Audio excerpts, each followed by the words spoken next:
এই মুহূর্তে পাকিস্তান থেকে সরাসরি যুক্ত হচ্ছেন সহকর্মী শাহান পাপন। কথা বলবো বাংলাদেশ পাকিস্তান ম্যাচের আগের পরিস্থিতি নিয়ে। পাপন, আপনি পাকিস্তানে আছেন। হ্যাঁ, সেই বৃষ্টি আবার রাওয়ালপিন্ডিতে, যে বৃষ্টির কারণে এর আগের ম্যাচটা পন্ড হলো, সাউথ আফ্রিকা অস্ট্রেলিয়া, এবার বাংলাদেশের প্র্যাকটিসটাও পন্ড হলো। মানে এরপরে আসলে কোচ সালাউদ্দিন কি বললেন? এই যে প্র্যাকটিসটা পন্ড হলো, খুব কি বেশি ক্ষতি হয়েছে? দল তো এমনিতেই টুর্নামেন্ট থেকে আউট।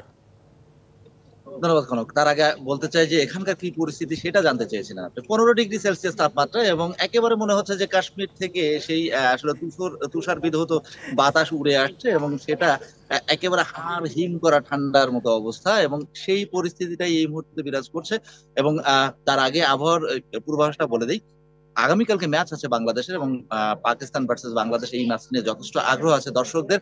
তার আগে কিছুটা দুঃসংবাদও বলা চলে যে আগামীকালকে যখন খেলা হবে বাংলাদেশ সময় বিকাল 3টায় আর পাকিস্তান সময় দুপুর 2টায় রাওয়ালপিন্ডিতে, বৃষ্টির সম্ভাবনা 70 ভাগ। যখন খেলাটা শুরু হবে ঠিক তখন থেকেই শুরু করে নিয়ে পরবর্তী 3 ঘন্টা একদম প্রচন্ড বৃষ্টি হওয়ার সম্ভাবনা কিন্তু রয়েছে।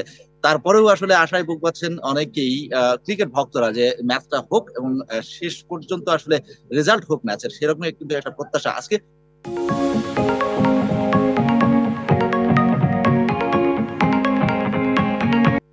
কোচ সালাউদ্দিন কিছুক্ষণ আগে প্রেস কনফারেন্সে এসেছিলেন। আজ প্র্যাকটিস হয়নি, সেই সম্পর্কে বলতে গিয়ে তিনি একটা কথাই বললেন যে আসলে প্রফেশনাল ক্রিকেটারদের কাছে আসলে এইটা ম্যাটার করে না যদি তারা আসলে দিন দুয়েক আগেই ম্যাচ মাঠ থেকে ফিরেছেন, যারা তারা জিম করেছেন, তারা সবকিছু কিন্তু করেছেন, শুধু মাঠের অনুশীলনটাই আসলে হয়নি, সেটা আসলে ম্যাটার করে না পেশাদার ক্রিকেটারদের ক্ষেত্রে। এবং মাঠে গিয়ে শতভাগ দিতে হবে এবং শেষ ম্যাচটা জিততে হবে সেরকম একটা প্রত্যয় ব্যক্ত করেছেন।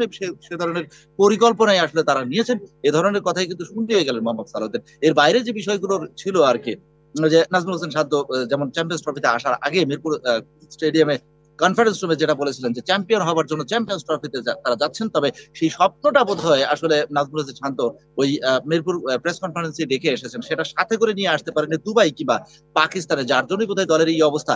বৃষ্টির কথা বলছি এবং দেখা যাচ্ছে যে দুপুরে যে বৃষ্টিটা হয়েছে, পাকিস্তান দল আসলে অনুশীলন করার কথা বললেন, আপনি সেটা অনুশীলন করতে পারেনি তারা। জাস্ট গা গরমের ফুটবলটা শুরু করেছিলেন, তখনই আসলে বৃষ্টি নেমেছে এবং তারপরে আর অনুশীলন করা হয়ে ওঠেনি। কনক, ধন্যবাদ শাহান পাপন আপনাকে।